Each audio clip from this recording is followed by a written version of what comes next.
السلام عليكم.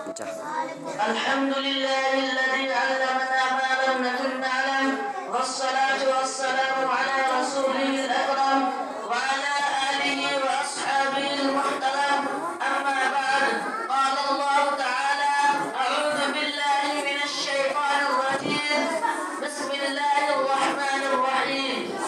يرفع الله الذين آمنوا منكم والذين أوتوا العلم درجات.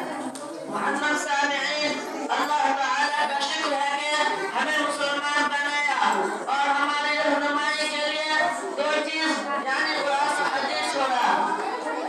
محترم سامعین، تعلیم کی بڑی اہمیت ہے۔ تعلیم کے بغیر انسان نامکمل اور ناقص ہے۔ تعلیم سے ہی اچھے برے، حق و باطل اور صحیح و غلط کی تمیز رہتی ہے۔ یہی وجہ ہے کہ اسلام نے تعلیم کے حصول پر بہت زور دیا ہے۔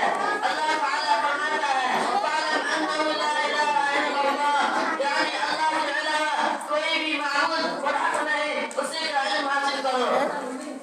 محترم سامعین، توحید کا علم حاصل کرنا بہت واجب ہے۔ جس کو توحید کا علم نہیں وہ مومن نہیں۔